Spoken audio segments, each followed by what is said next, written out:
The story of Cain and Abel is one of the most haunting accounts in the Bible. It's not just about two brothers. It's about us, about the choices we make and the condition of the human heart. In this video, we're diving deep into the rarely discussed truths about this ancient story and what it means for our lives today.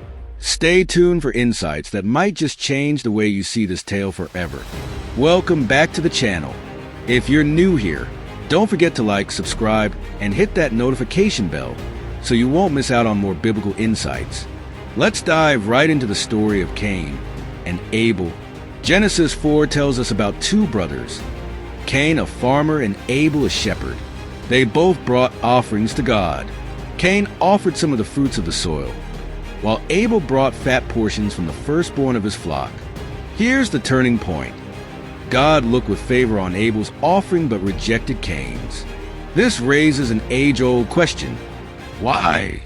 Here's a rarely discussed fact. It wasn't about what they offered. It was about how they offered it. Hebrews 11 verse 4 gives us a clue, saying, "By faith Abel brought God a better offering than Cain did." Abel's sacrifice reflected genuine faith and devotion. Cain's, on the other hand, was just going through the motions. This brings us to the real reason behind God's rejection of Cain's offering. It wasn't the fruits themselves, but the attitude of Cain's heart. God desires worship that comes from love and faith, not obligation or pride. True worship costs something.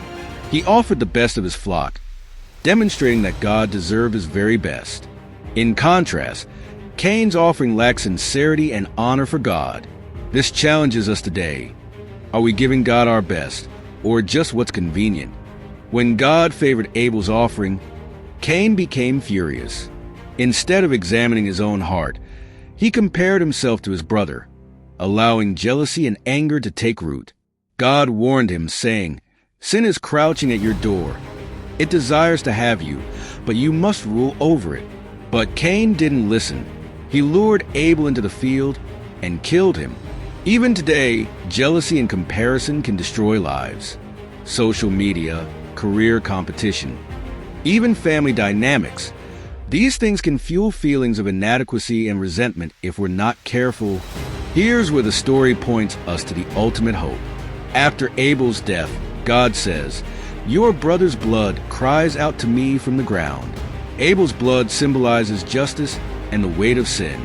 But centuries later, Hebrews 12 verse 24 tells us about Jesus, whose blood speaks a better word than the blood of Abel. Abel's blood cried out for justice, but Jesus' blood cries out for mercy and redemption. The story of Cain and Abel reminds us of the devastating consequences of sin, but also points us to God's ultimate plan to redeem humanity. Through Jesus, we're offered a way out of the cycle of jealousy, anger, and comparison. So, what can we learn from Cain and Abel? That faith matters more than formality, that jealousy destroys, and that redemption is always possible through Christ. If this video encouraged you, share it with someone who needs this message. And as always, keep seeking, keep growing, and keep walking in faith. See you next time